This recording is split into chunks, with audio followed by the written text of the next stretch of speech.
मंडळी नमस्कार. भोंदू बाबा अशोक खरात हे प्रकरण जोरात महाराष्ट्रात लोकांनी ऐकलं आणि जिकडे तिकडे त्याच भोंदू अशोक खरातची चर्चा आहे. आणि त्यानंतर आणखी एक बाबा उदयास आला मंडळी, आणि अतिशय धक्कादायक तुम्हाला माहिती मिळाली असेल, पण आणखी त्याबद्दल आपण सविस्तर जाणून घेऊ की असे भोंदू बाबा मुळात काय होतं की हे निर्माण कुठून होतात आणि यांना पाठबळ कोण देतं. तर जेव्हा आपल्याला त्याचा शोध लागला की याला पाठबळ फक्त सरकारच देतं किंवा अभिनेते नेते यांच्या पायावर मस्तक ठेवतात, आणि अभिनेतेच नाही नेतेच नाही तर त्यांच्या बायका सुद्धा ह्या अशा भोंदू बाबांकडे जातात, आणि मग ते चित्र सोशल मीडियामुळे सगळ्यांना आजकाल सगळं कळतं मंडळी क्षणात. तर ते मग सगळं पाहतात, लोक त्यांचे फोटोज पाहतात, त्यांचे रील्स पाहतात, आणि मग सामान्य माणसं, सामान्य माणसांच्या बायका देखील, सामान्य महिला देखील अशा बाबांकडे जातात मंडळी. अशोक खरात बद्दलचं जे काही समजायचं ते सगळं समजलेलं आहे. पुन्हा तोच विषय मी तुमच्या समोर मंडळी मांडणार नाही. पण त्यानंतर एका, तुम्हाला माहिती आहे अशोक खरात सोबत कुणाकुणाचे फोटोग्राफ्स होते, नव्यानं सांगण्याची गरज नाही. आणि कुठलाही नेता ज्यांचे फोटो अशोक खरात सोबत होते, तो कुठलाही नेता असा दावा करू शकत नाही की तो फोटो खोटा आहे. इव्हन मंडळी इतकं वाईट वाटतं, इतकं दुर्दैव आहे की देवेंद्र फडणवीस, मुख्यमंत्री देवेंद्र फडणवीस साहेबांसोबतच अनेक नेते, कोणते ते एकनाथ शिंदे साहेब असतील किंवा आणखी रुपाली चाकणकर असेल किंवा आणखी कुणी असेल मंडळी, याच अशोक खरात नंतर आता ऋषिकेश कोण वैद्य नावाचा एक नौजवान बाबा, त्याच्यासोबतही देवेंद्र फडणवीसांचा फोटो आहे. तर आजचा आपला विषय मंडळी असा आहे की बघा, हा विषय कुणीही कुठल्याही युट्यूबरने कुठल्याही पत्रकाराने आजपर्यंत घेतला नसेल. विषय अतिशय संवेदनशील आहे. सगळे लोक आजपर्यंत दोष कुणाला देत आले तर राम रहीमला, दोष कुणाला देत आले तर आसाराम बापूला, दोष कुणाला देत आले तर आणखी कुण्या बाबाला. पण त्या बाबाजवळ जाणारे भक्त इतके मूर्ख का आहेत, त्याच्यावरती काउन्सिलिंग कधीच देशामध्ये कुठल्या पक्षाकडून झालेलं नाही, कुठल्या सामाजिक संस्थेकडून झालं नाही. त्याचं कारण असं की ह्या सगळ्या बाबांकडे ज्या फसतात ते माणसं नसतात, त्या असतात महिला मंडळी. त्या महिला तुमच्या घरच्या असू शकतात, माझ्या घरच्या असू शकतात, कुणाच्याही घरच्या असू शकतात. मी सर्वसामान्य बोलतो आहे. आणि हा विषय लोक हाती का घेत नाही तुम्हाला सांगतो की त्या महिला आहेत, त्या महिला आहेत, त्यांच्यासाठी अनुकंपा आहे, त्यांच्यासाठी आदर आहे. मलाही आदर आहेच त्यांच्यासाठी. पण मला जर अशिक्षित महिला एखाद्या बाबाकडे जाऊन फसली असेल किंवा तिला बाबांनी गंडा घातला असेल, मला मान्य आहे. पण सुशिक्षित, ज्यांनी शिक्षण घेतलं आहे, ज्यांनी सायन्स शिकलेले आहेत, जे विज्ञानाचं ज्यांनी ज्ञान घेतलेलं आहे, असे ॲडव्हान्स उच्च शिक्षित लोक आणि त्यांच्या बायका त्या अशा बाबांकडे जातात आणि फसतात, हे मात्र पचनी पडण्यासारखा विषय मंडळी नाही. त्यामुळे मी थेट आज बोलणार आहे की जेवढा अशोक खरात बदमाश आहे, जेवढा अशोक खरात भोंदू नालायक आहे, बलात्कारी आहे, जे काही त्याला उपमा द्याल ते आहेत, पण तेवढ्याच याला जबाबदार महिला देखील आहे, हे लक्षात घ्या. मी फार जबाबदारीने बोलतोय. त्याचं कारण असं आहे की याच्यामध्ये फक्त अशोक खरात नाही, एक ऋषिकेश वैद्य नाही, एक आसाराम बापू नाही, एक राम रहीम नाही, तर याच्यामध्ये 3 लोक टोटल दोषी आहेत. एक बाबा, एक त्यांच्या जवळ येणाऱ्या बायका आणि त्या बायकांचे नवरे. इतके मूर्ख कसे असू शकतात? आणि मग तुम्ही म्हणाल की नेते जात आहेत, नेत्यांच्या बायका जातात म्हणून सामान्य बायका जातात, असं वगैरे बोलून मोकळं होणं आणि पळवाट शोधणं हे योग्य नव्हे मंडळी. जरी नेते गेले असतील, नेते म्हणजे काय खूप सुज्ञच असतात का सगळेच्या सगळे? अभिनेते म्हणजे काय सार्वजनिक जीवनात सगळे काय सुज्ञच असतात का? अरे त्यांना अभिनय येतो, त्यांना ती कला येते, म्हणून तो सर्वांगाने तो मनुष्य एकदम पुरुषोत्तम असेल का? असं बोलता येणार नाही. अमिताभ बच्चनची उंची 6.5-7 फूट असेल, मग काय सगळेच गुण अमिताभकडे सगळेच सद्गुण असतील का? एखादा अवगुण असेलच. याच अवगुणातून अशा प्रकारची निर्मिती मंडळी होत असते. आता हे नेते या बाबांच्या मागे का लागतात? तर ते मनातून लागत नाही मंडळी, ते लोकांसाठी लागतात. धर्मांध झालेला देश, धर्मांध झालेलं हे राज्य, हे गेल्या फक्त 8-9-10 वर्षापासून तुम्हाला बघायला मिळत आहे. तुम्ही म्हणाल की पुन्हा तू टीका करतो आहे भाजपावर, की भाजपाची सत्ता 10 वर्षापासून आहे. नव्हे, काँग्रेसच्याही काळात अनेक सत्तांच्या काळामध्ये असे बाबा होते, असे बुवा होते, नव्हते असं अजिबात नाही. पण काहीतरी त्यांच्यावरती अंकुश होता, काहीतरी त्यांच्यावरती ब्रेक होता. पण आता हे मोकाट सुटले आहेत सगळे. एवढे बाबाच नाही तर कीर्तनकार, हे भागवतकार, हे भागवत कथावाचक अनेक हे मोकळे सुटलेले आहेत. थेट माईकवरून ते एखाद्या पक्षाचा प्रचार करायला लागतात. वारकरी संप्रदाय सोडून ते वाटेल त्या विषयावर बोलायला लागले आहेत. एक अध्यात्म सोडून, एक संप्रदायाबद्दल बोलणं सोडून, एखाद्या अध्यात्माचा अभ्यास प्रेक्षकांपर्यंत, भक्तांपर्यंत पोहोचवण्याचं सोडून ते भलतंच काहीतरी त्यांचं भारूड सुरू आहे मंडळी. आणि याला जबाबदार आहे, सर्वस्वी जबाबदार आहे याला शासन आणि सरकार. तुम्ही सरकारी सेवेत आहात, तुम्ही लोकांचे सेवक आहात, आता फडणवीस साहेबांचा फोटो त्या ऋषिकेश वैद्यसोबत दिसला मंडळी. त्याचाही असाच प्रकार आहे की मी महादेव तू पार्वती असं समज आणि पुढचा कार्यक्रम आपण ठोकू, काय करायचा आहे ते. तसाच अशोक खरात बाबा मी कृष्ण आणि तू राधा असं समज आणि तुझं सगळं भलं होईल. अरे इतके मूर्ख कसं काय झालं तुम्ही बायकांनो? तुम्हाला मला म्हणायचं इतक्या मूर्ख तुम्ही काय शिकल्या? आणि मला बघा बॅड टच गुड टचचा अभ्यासक्रम या शालेय शिक्षणात येऊन अनेक दिवस झालेत. मला वाटते मी शाळेमध्ये जॉब केला तेव्हाही होता, म्हणजे आता मला जवळपास 17-18 वर्ष या विषयाला झाले, तेव्हाही मी बॅड टच गुड टच पाहिलं होतं. आणि नवीन मुली सुद्धा मला खरातकडे दिसल्या की ज्यांचा जन्म 90च्या नंतरचा आहे. मग त्यांना तर बॅड टच गुड टचचं नॉलेज होतं ना. मग तुम्ही म्हणाल की त्यांनी गुंगीचं औषध दिलं आणि मग त्यांना काहीही माहिती नव्हतं. चला गुंगीचं औषध दिलं, काहीही माहिती नव्हतं. परंतु तुम्हाला सांगतो, जबाबदारीने सांगतो, होश आल्यावरती शारीरिक बदल माणसाला जाणवतात, काही वेदना जाणवतात. त्या वेदना नेमक्या कुठे आहेत, कशामुळे झाल्या आहेत, याचा अंदाज घेऊन अशोक खरातने आपल्याशी काय केलं असेल हा अंदाज येऊ शकतो. मग राहिली गोष्ट नवऱ्याची, तर आतमध्ये कॅबिनच्या आतमध्ये नवरा बाहेर बसला आहे, कॅबिनमध्ये महिला आहे.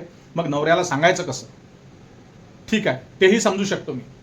त्यानंतर तुम्ही म्हणाल की मग तुम्ही सांगितलं का नाही, महिला पुढे आल्या का नाही? फर्स्ट टाइम तुमच्याशी असा प्रकार घडला, सेकंड टाइम तुम्हाला जायची तिथे काय गरज आहे? हा माझा फार मोठा प्रश्न आहे, जबाबदारीने बोलतोय. सेकंड टाइम तुम्हाला जायची काय गरज आहे? मग तुम्ही म्हणाल की तो ब्लॅकमेल करणार होता, त्याने तुम्हाला मेसेज टाकला होता, माफ करा, त्याने तुम्हाला धमकी दिली होती की मी तुझा व्हिडिओ केलेला आहे सीसीटीव्हीवरनं, तो व्हिडिओ मी तुझा व्हायरल करेल. अरे असं म्हटल्याबरोबर डायरेक्ट पोलिसात जायला हरकत काय आहे? कुठल्याही महिलांचं नाव पोलीस उघडपणे करत नसतात, कुठल्याही मीडियामध्ये महिलांचे नावं येत नसतात. तुम्ही अनेकदा बलात्कारांच्या बातम्या बघत असाल, त्याच्यामध्ये अक्यूजचं नाव, आपल्या आरोपींचं नाव असतं, पण पीडितेचं नाव त्याच्यामध्ये नसतं, किंवा XYZ त्याला दुसरं टोपण नाव देऊन ती बातमी छापत असतात पत्रकार. पण मला सांगा, तुम्हाला वारंवार तुम्ही एकदा दोनदा चारदा पाचदा तुमच्याशी तीच घटना घडत आहे, तुम्ही वारंवार जात आहे, याचा अर्थ लोकांनी काय काढावा? याचा अर्थ लोकांनी एकच काढावं की तुम्ही एक नंबरचे स्वार्थी आहात. तुम्हाला काहीतरी प्रलोभन त्या बाबाने दिलं आहे आणि तुला मग तो धमकी देतो आहे, मग त्या भीतीने तू वारंवार त्या ठिकाणी जात आहे, तुझ्यासोबत वारंवार चुकीचं कृत्य घडत आहे, तरीही तू नवऱ्याला सांगत नाही. याचा अर्थ तुमचं ट्युनिंग नाही, याचा अर्थ नवऱ्याचा तुमच्यावर विश्वास नाही, याचा अर्थ तुमचा विश्वास नवऱ्यावर नाही, याचा अर्थ तुमची आंतरिक कंडिशन, कौटुंबिक कंडिशन काय आहे, हा संभ्रमाचा विषय आहे. मंडळी, मी महिलांना दोष देत नाही, हे लक्षात ठेवा. मी त्यांना दोष देत नाही. अनेकांना अडचणी असतात, पण अडचणींवरचं सोल्युशन फक्त काम करणे आहे, श्रद्धा ठेवणे आहे, अंधश्रद्धा नव्हे, हे लक्षात घ्या. एरवी तुम्हाला बसमध्ये एखाद्या पुरुषाचा धक्का लागला की तुम्ही लागलीच ओरडता ना, असं घडत असतं ना. एरवी ट्रेनमध्ये, रेल्वेत चढताना तुमच्याकडे कोणी आडव्या नजरेने बघत असेल, कदाचित एखादा माणूस वेगळ्याच काहीतरी त्याच्या विषयात असेल आणि तुम्हाला असा भास झाला असेल की तो माझ्याकडे बघतोय, तुम्ही लागलीच आरडाओरडा करता, लागलीच तुमच्या अनुकंपेमुळे लोक गोळा होतात. मग इथे तर इतका मोठा प्रकार होतो, तुम्ही पुढे येत नाही. म्हणजे सार्वजनिक ठिकाणी तुम्ही 100 लोक असतील, 500 लोक असतील त्या गाडीमध्ये किंवा प्रवासात किंवा चौकात किंवा आम रस्त्यावर, तिथे तुमच्याशी काही थोडासा एखाद्याचा पाय तुमच्या पायावर पडला किंवा एखाद्याचा धक्का साधा तुम्हाला सहज एखाद्या यात्रेमध्ये, एखाद्या प्रदर्शनीमध्ये लागला, तर तुम्ही लागलीच त्याला ओरडता. तुमच्यासोबत तुमचा नवरा असतो म्हणून तुम्ही डायलॉग झाडता किंवा काही असे प्रकार अनेकांसोबत घडतात. असे प्रकार आपणही फिरत असताना आपल्याला तिराईत लोकांचे असे प्रकार बघताना आपण बघत असतो, आपण पाहत असतो. पण तेव्हा तुम्ही लागलीच ऍक्शन घेता, लागलीच एकदम तीव्र होऊन जाता, पोलिसात जाण्याचीही धमकी देता. मग तेव्हा तुम्हाला काहीही नसते, काही तुम्हाला त्याचं वाटत नाही, किंवा तुम्ही महिला असल्याचा तुम्ही आपला सन्मान स्वतः मिळवून घेता. मग अशा ठिकाणी तुम्हाला सांगणं गरजेचं आहे. लक्षात घ्या, तुमच्याशी गैरप्रकार होत आहे. बघा, एक बघा की कुठलाही माणूस, कुठलाही, बघा ही मानवी प्रवृत्ती आहे, तुम्ही त्याला संधी द्याल तर तो संधीचा फायदा घेईल. आणि सेम सरकारही हेच करते आहे. तुम्ही सरकारला, शासनाला संधी देता म्हणून शासन तुमच्या डोक्यावर वारंवार बसते आणि तुमच्या फायद्याचा, तुमच्या अधिकाराचा कधीही विचार करत नाही. आता फक्त अशोक खरातची बातमी, अशोक खरातची गोष्ट, तो तर नालायक आहेच, त्याला जे शिक्षा व्हायची ते होईलच. अशोक खरातकडे जाणाऱ्या भक्तांचं काय, त्या भक्ताळांचं काय, किंवा त्या भक्ताळांना जाण्याचं प्रोत्साहन कुठून मिळालं तर नेत्यांकडून, अभिनेत्यांकडून. त्या नेत्यांची चर्चा बिलकुलच नाही माध्यमांवर. शिंदे साहेबांनी एकही स्टेटमेंट दिलेलं नाही आजपर्यंत, एकनाथ शिंदे साहेबांनी, की मी का गेलो होतो. रुपाली चाकणकरांनी एकही असं ठोस स्टेटमेंट दिलं नाही, फक्त त्या सांगतात की माझे ते गुरु होते. आणखी एक तो नेता आहे, मला त्याचं नाव आता आठवत नाही, मला वाटतं शिवसेनेचा आहे, तो तर म्हणतो मी देवभक्त आहे, जाहीरपणे सांगतो. अरे बाबा, देवभक्त आहे तो काय देव होता का अशोक खरा? मंडळी, अशा प्रकरणांमध्ये महिलांचं काउन्सिलिंग करणं जरुरी आहे, आवश्यक आहे. तुमच्याकडच्या महिला गेल्या नसतील, पण तुमच्याही घरातल्या बायकांचं काउन्सिलिंग करणं तुम्हाला गरजेचं आहे. हे का, आता अनेक बाबांनी आपलं दुकान गुंडाळलेलं आहे काही दिवसांसाठी, लक्षात घ्या. माझ्या कानावर बातमी आलेली आहे. अनेक जे बाबा बुवा होते आणि अशामध्ये मग सात्विक बाबा बुवा भरडतात, त्यांनी आपली दुकानं बंद करून ठेवली की माझ्यावर काही बलान येईल म्हणून. हे पीक पुन्हा येईल. थोडंसं वातावरण 4-5 महिने जाऊ द्या, शांत होऊ द्या, 1 वर्ष जाऊ द्या, लोक विसरतील. पुन्हा या बाबांचं पीक येईल. ही धर्मांधता, ही अंधभक्ती हे कुठून निर्माण झाली? धर्मापासून ही सुरुवात झाली. धर्माच्या प्रेमापासून याची सुरुवात झाली. गेली 9-10 वर्ष नुसतं धर्म धर्म धर्म धर्म, जात जात जात, पंथ पंथ, हेच शिक्षण आहे नेत्यांकडून. लोकांच्या मनात ते भरून गेलं आहे, ठसून गेलं आहे. नेते दिसतात तिथे हात जोडून उभे आहेत फडणवीस साहेब त्या ऋषिकेश वैद्यकडे. आता फडणवीस म्हणतील की मला माहिती नाही त्याचं कॅरेक्टर काय आहे. अरे हो, त्याचं कॅरेक्टर तुम्हाला बिलकुल माहिती नाही, पण एक हुशार म्हणून, कुशाग्र म्हणून तुम्ही विधिज्ञ आहात. तुम्ही अशा माणसांचा अभ्यास, तुम्ही ते एरवी मतदारांचा अभ्यास करता, कार्यकर्त्यांचा अभ्यास करता, राजकारण तुम्ही करता. उद्या कुठल्या पक्षातल्या माणसाला, परवाच्या दिवशी कोलांटोडी घेऊन कुठल्या पक्षातल्या माणसाला आपल्या पक्षात घ्यायचं आहे हेही अंतर्ज्ञान तुम्हाला असतं. कोण तुमच्यापर्यंत कशासाठी आला आहे याचंही तुम्हाला ज्ञान असतं. मग हा माणूस काय करत असेल, ऋषिकेश वैद्य, याचं तुम्ही पाठीमागून त्याचं अवलोकन करू शकता किंवा त्याची माहिती घेऊ शकता. तुमच्याकडे पॉवर आहे, सत्ता आहे. म्हणून म्हणतो मंडळी की जेवढे हे बाबा नालायक आहेत, मूर्ख आहेत, नराधम आहेत, मला हे म्हणायचं आहे की महिलांनी आपल्या स्वतःला सावरून घ्यायचं. तुमची अंधभक्ती, भावनिक महिला वगैरे असतात, हे जाऊ द्या. अशा भावनिक महिला असत्या तर आता IPS होत आहेत ना महिला, त्याही पोलिसांमध्ये जात आहे. अशाच भावनिक राहून त्या चोरांना सोडून देतील का? भावनिक राहून आता एका महिलेकडेच मला वाटतं IPS ऑफिसर, त्यांचं नाव मी विसरलो, त्यांच्याकडे हा आता SITचा तपास आहे. त्यांनी असं भावनिक व्हायचं का? अशोक खरात रडतोय कारागृहात म्हणून त्याला सोडून द्यायचं का? त्यांनी माफी मागितली म्हणून त्याला सोडून द्यायचं का? ती महिला आहेत. रश्मी शुक्लासारख्या अशा अनेक महिला पोलिसांमध्ये होत्या, त्या तर महिला आहेत. त्यांनी असं भावनिक राहायचं का तुमच्यासारखं? अरे श्रद्धा ठेवायची आहे तुमच्या आई वडिलांवर ठेवा, तुमच्या नवऱ्यावर ठेवा, तुमच्या घरातल्या ज्येष्ठ मंडळींकडे ती श्रद्धा ठेवा, तुमच्या गुरूंवर ती श्रद्धा ठेवा. हे काय तुमचं, तुम्हाला सगळ्या गोष्टी माहिती असताना हे जग कसं आहे, ही दुनिया कशी आहे, आणि पूर्वीपासूनच आहे की आताच झालेला हा विषय नाही. पण मंडळी, मला सांगायचं प्रखरपणे की महिलांनी सावध व्हावं. नेहमी महिला बाजूला सुटून जातात किंवा त्यांच्याबद्दल अनुकंपा दाखवली जाते, त्यांच्याबद्दल सन्मान दाखवला जातो. बिलकुल दाखवायलाच पाहिजे, मी त्याबद्दल माझं दुमतच नाही. पण तुम्ही शिकलेल्या बायका एवढ्या मूर्ख कशा असू शकतात? तुम्हाला एवढी साधी अक्कल नाही का की चमत्कार या जगात कुठेच नाही आहे? तुम्हाला काम करावं लागेल तेव्हाच तुम्हाला पैसा मिळेल. ह्या खड्यांनी बिड्यांनी काही होत नसतं, काही नाही होत. कार्य तुम्हाला करावं लागतं, कर्म तुम्हाला करावे लागतात, त्याच्यानंतरच तुम्हाला त्याचा रिझल्ट मिळतो. 2 वेळ सुखाने खायला मिळते आहे, सगळं मिळते आहे, आणि प्रत्येकाचं जीवन सारखं नसतं मंडळी. 5 लाख रुपये 10 लाख रुपये महिन्याला कमावणारा माणूसही दुःखी आहे, आणि महिन्याला 20, 25, 50 हजार रुपये आमच्यासारखे कमावणारे सुखी आहेत. मग याला काय म्हणायचं? सुख म्हणजे काय? त्याची व्याख्या तुम्हाला शोधावी लागेल की सुखाची खरी व्याख्या काय आहे. सुख म्हणजे काय? सुख म्हणजे तेच की ज्याला रात्री 10:30-11 वाजता अंथरुणावर पडल्यावर त्याला निवांत झोप लागते, गाढ झोप लागते. तो माणूस या जगात सुखी आहे. जर तुम्हाला ही झोप लागत असेल तर तुम्ही कुठल्याही अंगाने दुःखी नाही. तुम्ही म्हणाल की शेजाऱ्याचा 3 मजली बिल्डिंग आहे ना, मग आपल्या बिल्डिंगवर मजला केव्हा चढेल? हे फालतू गोष्टी सोडा, फेका त्याला. तुम्ही आज एखाद्या ऑल्टो गाडीने फिरतायत, तुम्हाला उद्या महाग गाडी दुसरी दिसेल. त्यानंतर तुम्ही एखाद्या 50 लाखाच्या फॉर्च्युनरने फिरतात, करोड रुपयाची गाडी आहे, करोडच्या गाडीने फिरतात, तर 2 करोडची गाडी तुम्हाला क्रॉस होईल. तुम्ही कुठे कुठे स्पर्धा कराल या जगाशी, या समाजाशी? नाही करू शकत. त्यामुळे जे आहे त्याच्यामध्ये सुख माना. लग्न जुळत नाही, बाबा लग्न जोडणार आहे तुमचं. लेकरू होत नाही, बाबामुळे तुम्हाला लेकरू होणार आहे.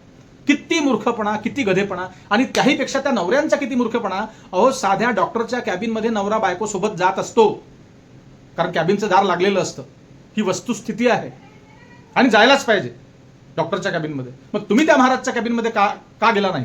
तुम्ही काय 1-1 तास, अर्धा तास बाहेर बसून राहिला? तुम्हीही तेवढेच डोंगी, पाखंडी आणि नकली आहात, हे लक्षात घ्या.